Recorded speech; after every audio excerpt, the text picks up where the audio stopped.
Let's begin with this particular interview by PTI Chief Imran Khan with the Time magazine.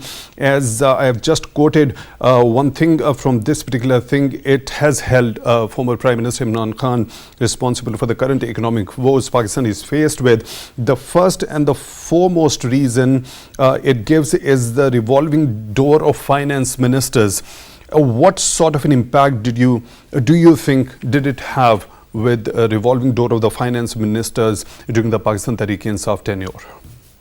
Well, let's have a quick look at the tenure of the PTI 3.5 years in the government. And it is right that they had multiple changes at the helm of the Ministry of Finance.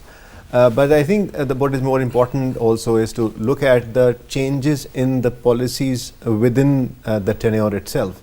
So we had Asad Umar, we had Hafiz Sheikh, and then we had Shaukat Tareen in that tenure. And I would like to... others are also... others for a very short time, maybe for a week or so. Yeah. When we had, I think, Hafiz Sheikh, things beginning to look on the right trajectory. The IMF program, government was taking the IMF program seriously. We could see reform, we could see, for instance, exchange rate policies being on the right trajectory, and we could see other reform progress. But I think with coming of Shaukat Tareen, all of that was reversed.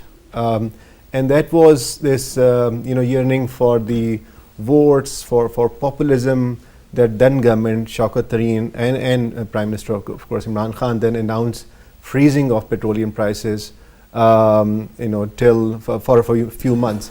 That was the beginning of the current crisis Pakistan is. But it's not to say that we can put all the blame on that one decision, but that one decision was certainly the first step where we lost the fiscal stability. So what does that depict, the continuous change in the finance ministry at the helm? That frequency of the change.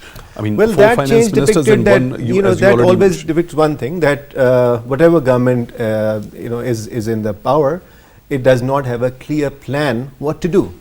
And this was despite the announcement which we always hear, that okay, we have a plan for the future, we know what to do, but then when it comes to actual practice, you don't have you see that the plan is not there. Then you take a lot of time in learning. Any new finance minister would take a lot of time learning, and that is what happened. And then we saw similar things. For instance, even in last 1 year when Miftah Ismail came and then Ishaq Dar came, we see a lot of time being wasted in that learning process. And when it comes to countries like Pakistan, where you have a significant crisis and decisions are to be made, and sometimes at a short notice, and then you have crises like you have COVID crisis, you had floods and devastation of floods, and your monetary policy, or especially fiscal policy, is not clear, is not certain. You're changing within the budget year, so that gives a lot of mistrust, lot of lack of confidence to the national investors or international investors. So that shows that before Pakistan Tehreek-e-Insaf came into the government, it didn't have that very clear idea how to run the country's economy. Am I correct? They did have some idea. I remember Asad Umar saying very first time when he was made finance minister that we will not go into privatization, and he announced this formation of a company called Sarmaya Pakistan, following Malaysian model or Singaporean Khazana model.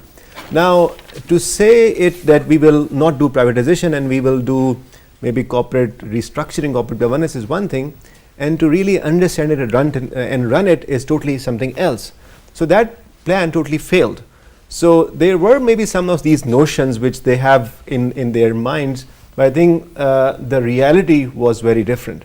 And that is why I'm saying that if you have a plan, the plan needs to be realistic, the plans need to be to conform to economic fundamentals. That is where I think the previous government totally failed, and I'm afraid the current government